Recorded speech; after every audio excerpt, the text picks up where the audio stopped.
talk episode, which means it's more calm, more fun, and we just get to enjoy and don't let our inner come out, except for specific moments where we just can't help ourselves. Too much shade. We have a very, very special guest on the podcast. This is the first time we have a guest on the podcast. I'd like to introduce you to, you know her as Research BTS, but her name is Nicole. And Nicole, say hi. Hello. Happy to be on here. Yeah, and we're gonna have fun. We're gonna talk about her research, all those amazing maps she does, and get to know her and everything she does a little bit more and get into details. You all sent some pretty amazing questions, and we're gonna go through all of them. Don't worry, we're not skipping a single one, I hope. And you'll get your answers. And yeah, so let's get started. Yeah, so now we can get started and get to know you better. I'm sure like everyone had a lot of questions and really wanted to know. And I think the first thing I want to ask you, like, how long have you been in Army? So it's interesting. I've been listening to them since around like April, May of 2018. But I don't think I really considered myself an Army until like around the time I joined Twitter, which was like almost a year ago.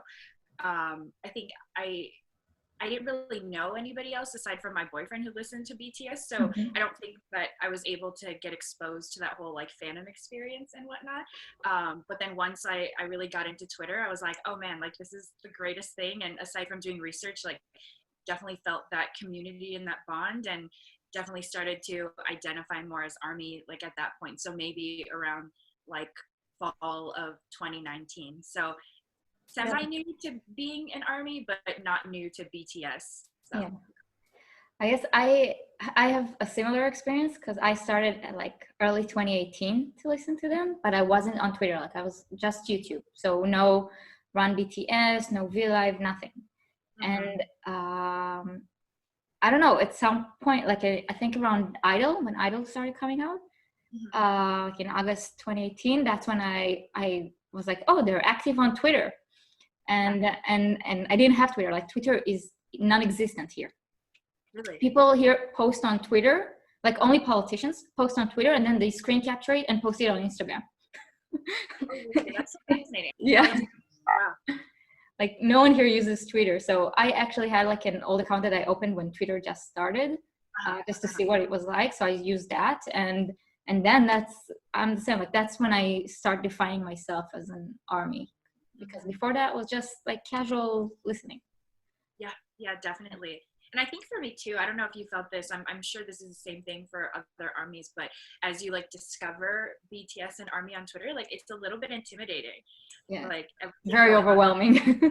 and it's so funny because I had no intention of like really interacting with that many people on Twitter. I just created my account I actually created Research BTS just to track like certain bits of information, because I figured it'd be less boring than putting stuff on like a Google Doc or something. So I was like, well, if I'm tracking like Twitter trends and stuff, I might as well just do it on Twitter and like have a collection. So it definitely has evolved from that to now. But yeah, I was pretty intimidated. I mean, they're obviously very active and whatnot, but I think also from the outside perspective, like you hear these stories about Armies like from other fans and like general public. But I mean, obviously like now being a part of it, it's so completely different from what the outside kind of perceives it. Yeah. So. Yeah, actually, like for me, when I started, like I've no matter like where I went, like other fandoms, I used to be really big into like comic book movies and comic in general and gaming and all that. And I've always been like the quiet, listening, watching, never commenting, never saying anything. And I didn't know, like when I was getting into BTS, like you, like no one around me listens to BTS. Still, no one around me listens to BTS. And you don't have that sense of community. You don't have anyone. And I've also like never heard of Army, or I wasn't in Twitter before I got into BTS. So I didn't have any like misconceptions about what Army is like.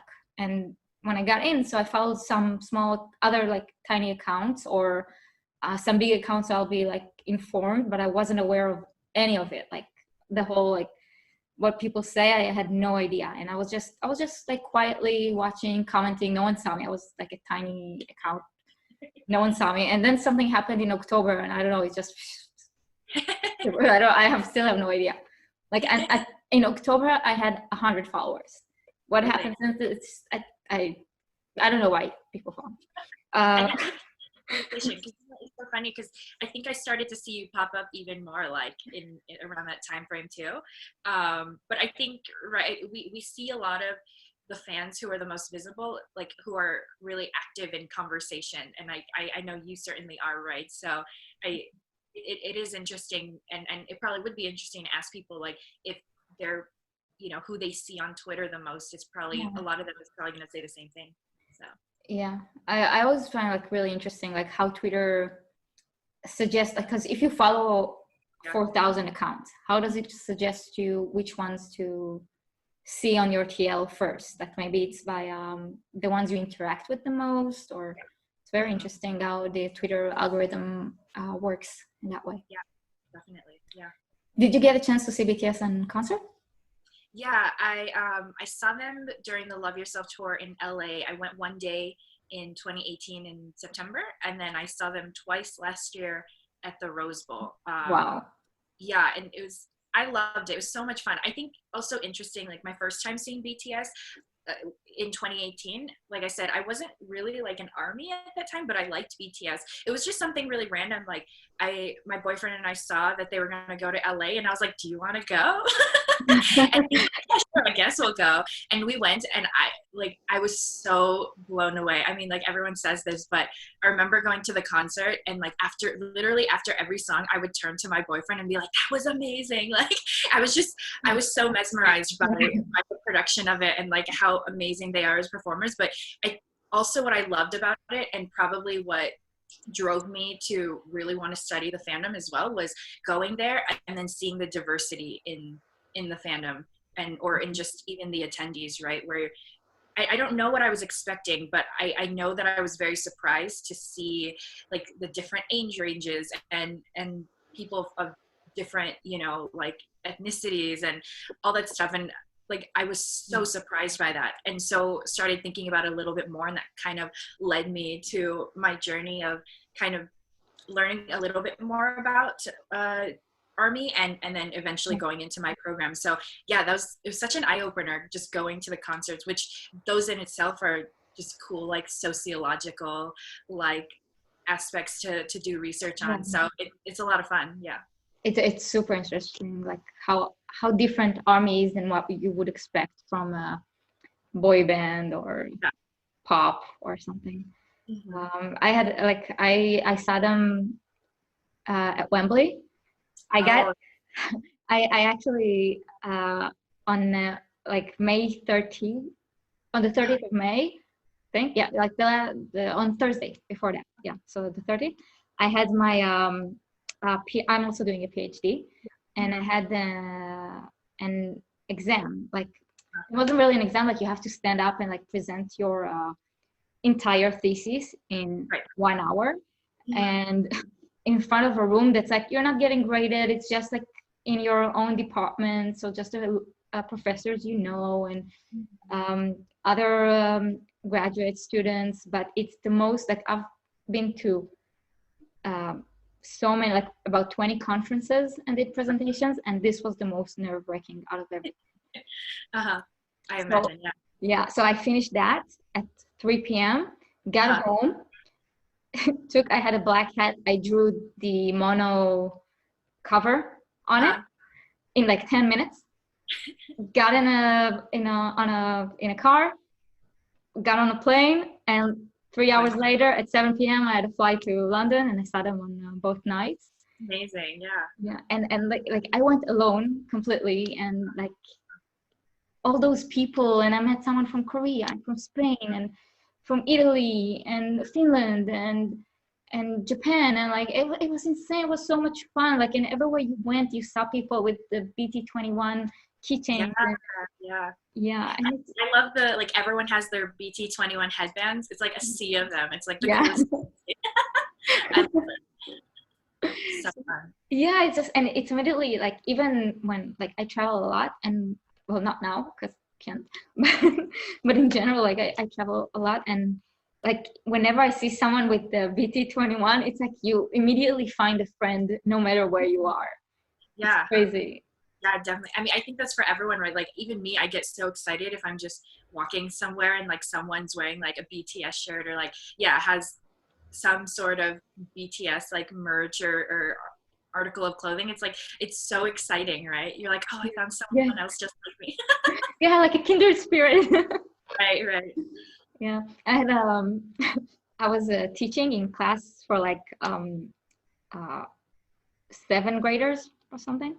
Mm-hmm. Yeah, I think that was seventh grade, and I had to like walk around and like instruct them on like this activity that's like to help them do research and stuff. So I was walking around, and this girl was in her phone. She was looking at like her entire phone was like BTS, and she had like Jungkook as her background or something, and I was like, okay, put BTS away now and focus. And she was like staring at me like, you know BTS. And from that moment on, like everything I said, she was like immediately like the best little girl ever. And, I love that. That's awesome. yeah. I wanted to ask you, like, if I'm not mistaken, did you do like research about One Direction fandom before this? Yeah, when I was doing my master's, my thesis and all my research work was focused on the One Direction fandom. So, you know, at that time, between 2010 to 2015, you know, they were Yeah. obviously like the really dominant boy group in the world, and dominant fandom. And so it was kind of fun to see, and kind of fun to explore how like a community or subculture like that was able to take social media to like another level. But I definitely could not have imagined what Army is doing now when I was, you know, doing my master's. Because I remember telling people like, this is such a cool phenomenon with like directioners, and you know, once One Direction goes on hiatus, I don't know what's going to happen to fandom. I don't think that there's going to be like another group to come and have the same impact. And then here's Army Yeah. a whole nother level that I couldn't even have imagined. So it's pretty incredible, and I'm super grateful and happy that I was able to do that research back then, because you know, to be able to have that perspective of what was going on with that fandom a couple of years ago, and then to watch the evolution of social media and fandoms in these last couple of years, and then kind of compare the two, it's like it's pretty interesting. Yeah, I was amazed by directioners back then, and I'm even more amazed of Army now. So yeah, just fandoms have always fascinated me. So it just I'm super lucky to have had this opportunity to study Army in this way, and I'll definitely be doing it for the next couple of years. So it'll be a lot of fun. It's really interesting, like to think like what was like the Beatlemania back then, or the Backstreet Boys, like how those people would have behaved now and use social media where back then it was non-existent. Definitely. Yeah. I know people talk about that all the time. Like, if social media existed back then, or if the Beatles or Backstreet Boys existed now, like what would that impact look like? Yeah. I imagine that there would be an even bigger impact if, let's say, Beatles were in a time of social media, for sure. Yeah. So Or it's it could have been the other way around, because like when, like if we take the same songs and put them in today's, they're a bit more on the naive side, or uh, it might have gone the other way around and not had that power that back then they had. Back then they were so groundbreaking, and I remember like in certain countries the Beatles weren't allowed to perform because they were so controversial and dangerous for teenagers to listen to. yeah, yeah. I think, I mean, social media aside, it's like fun to see that evolution of like boy bands as well. Like, it's definitely brought fan culture, like, and grown it to next level. But yeah, I mean, like I said, now with social media and like plus Army, it's kind of like perfect storm for this like huge impact and power. So it's been cool to see. Yeah. So, do you have a bias in BTS? Yeah, it's Jungkook over here, but also it's him and Yoongi. I have like a couple of Yoongi stuff like everywhere, but like every once in a while I get like bias directed by everybody, so it's like one of those. Can't help it. I swear, like they like for me it's Namjoon, but I get bias wrecked constantly. It's so I know. like, and it's not bad. It's amazing every time. Yeah, it's good to Um, love them, and yeah, it's awesome. and I put together like a few like quick questions. Okay. Uh-huh. Just like they're just fun. Don't think too hard on them. It's like a game. It's just Yeah, yeah, yeah. yeah.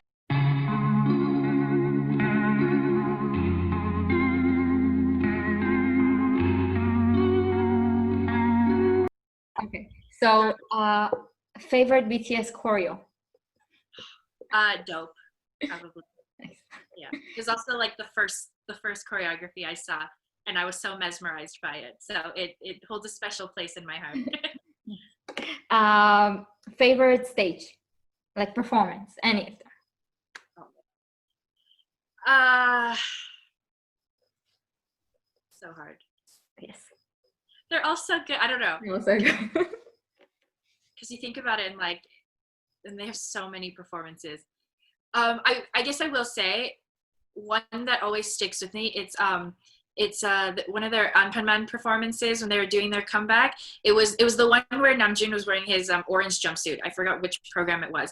I remember that because after Dope, that was like the next like video I watched, and I was so mesmerized by that, and I watched that for like an hour.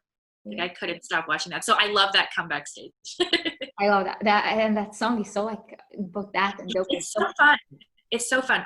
My sister has been getting into BTS lately. She's not quite an army, but she really likes their music, and she loves that. Like she loves Anpanman. So I just watched that performance today.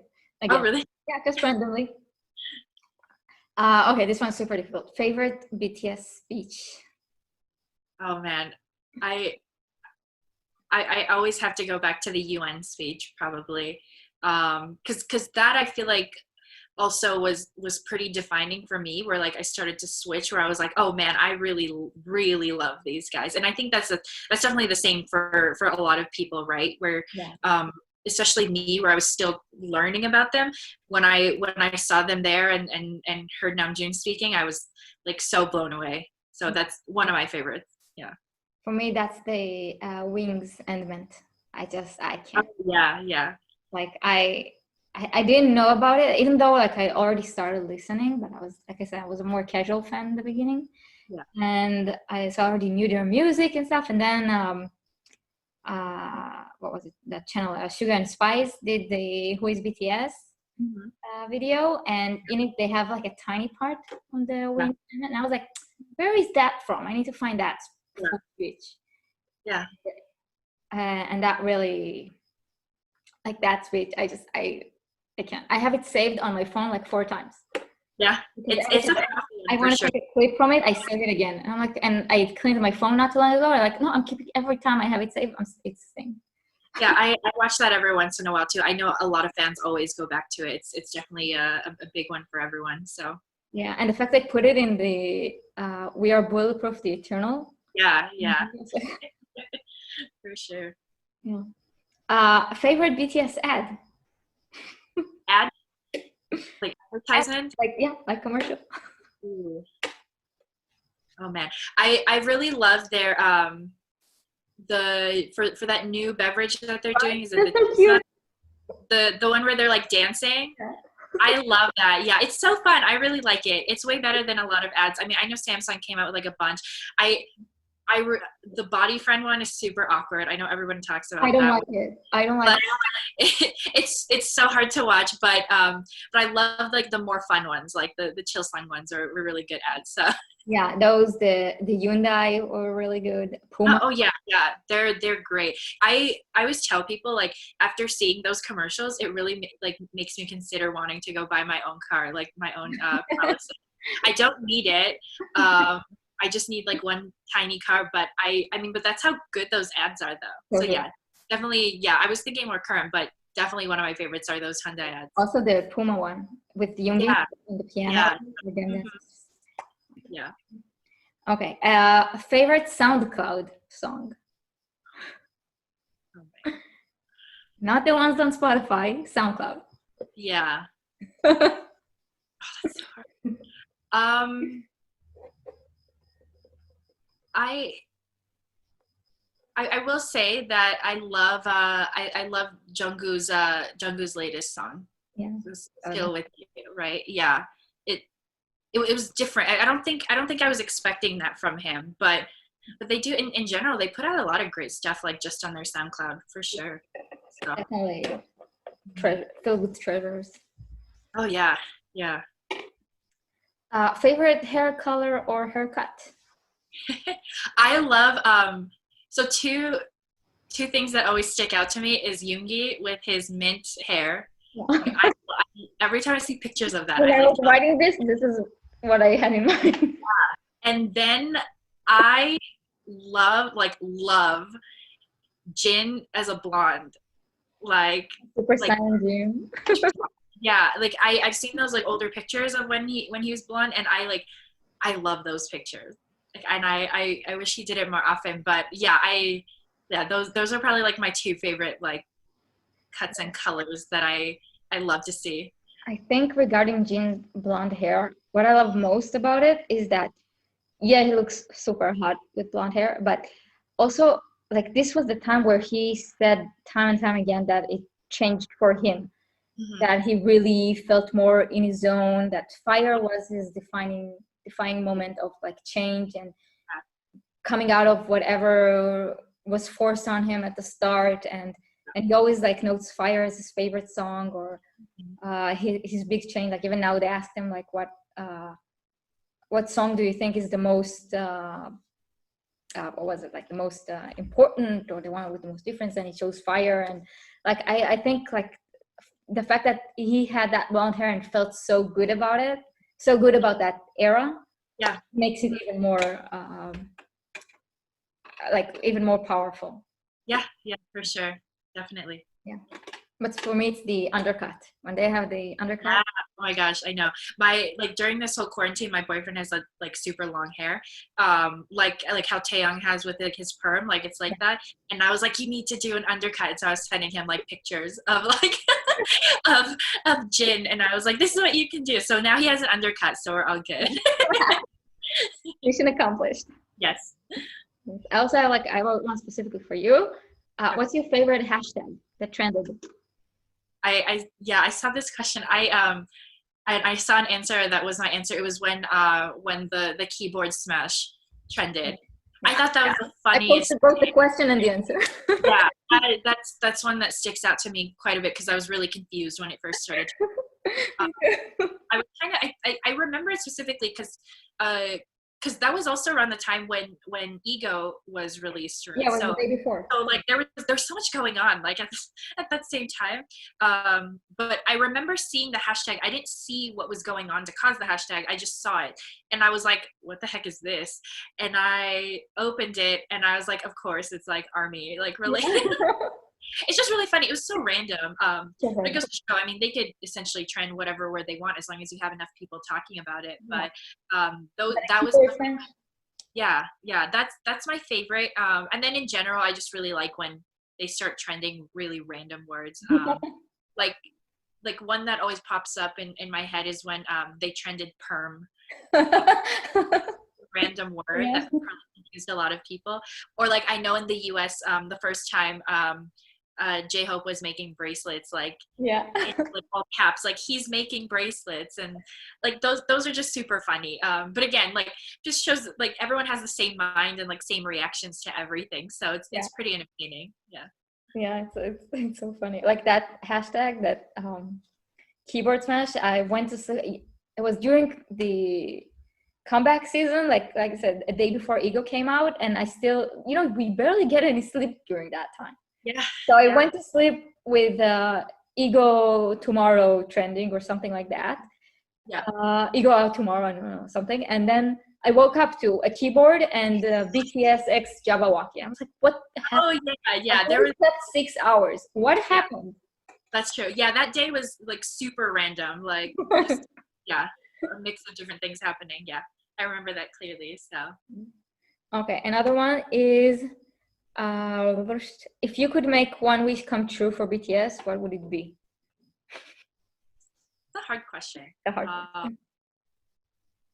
I don't know. I think it just all falls down to like I really do genuinely hope that they're enjoying themselves and happy and loving what they do and feeling all the support from fans. And I say this all the time, and I hope that they see a lot of, and I know that they have, and I hope that they continue to see a lot of what fans are creating for them, and it brings them comfort. I hope that like if they ever come across like those maps, I hope that they see it and it brings them even more comfort knowing that there's so many people around them supporting them. And I mean, they just had their own map at Bang Bang Con, so they're able to see that. But yeah, I just that hope, army print.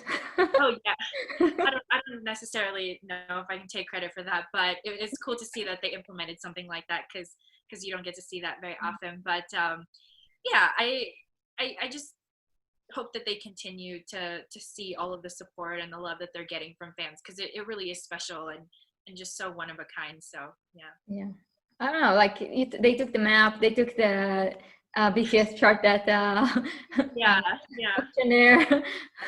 They watched everything was kind of happening at like the same time, like these like what armies was doing, like all of a sudden it was just happening. But yeah, hey, I mean, it's like kind of fun. What do you think is the most important thing for BTS to know about ARMY? I mean, like, what do they not know about ARMY? I'm not sure. We just found out that they stalk us anyway, so yeah, exactly. I know. I like that. That's my thought too. Is like they probably know way more than we think they know. Like the BTS editor, one of the tours using Janshook and yeah, I know. Yeah, every time. Yeah, it's so interesting. I mean, they pull like all of those like inside jokes, so they're clearly watching. I guess from a research perspective, I do hope that as research starts to come out, I hope that they themselves look into it and find an interest in learning about what we write about BTS and ARMY, because it really is just this like whole new perspective on things. So I hope that they know that we researchers and academics of BTS and ARMY exist. So I hope that they know about us and learn more about what we do. So. Yeah. Okay, last question. If you could tell BTS only one thing, one sentence, what would you say? I love you. Yeah, I mean, aside from that, I think, I don't know, like the only thing that comes to mind is just thank you.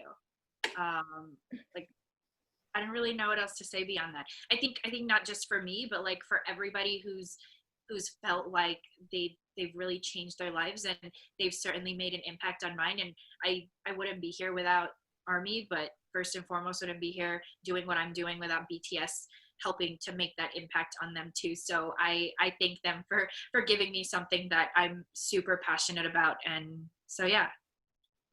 Awesome. Okay, I think we're kind of done. Awesome. We did 3 hours. Which didn't feel like it. It didn't feel like it. It never feels like it. We always like have so much. It's just so much fun to talk to fellow ARMY and chat and yeah, it never feels like it always passes so quickly. Yeah, and there's like so much more that we can talk about beyond this too, like never ending. Yeah, so but I enjoyed this. I really appreciated you having me on here. So that's awesome. You're always welcome here. Awesome. Whether it's to talk more about your research or just to have fun.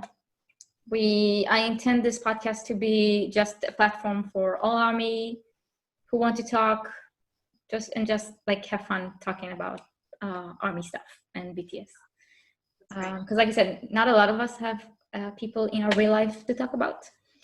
Yeah. So the whole point is just because it's just to give people a chance to actually voice and not just write what they say. Yeah. So you're always welcome here, and this was super fun. Thank you.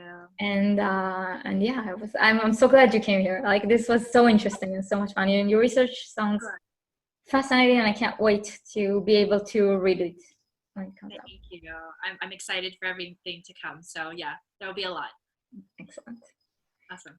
Yeah, great. So everyone, good night or good day, depends on what your time zone is.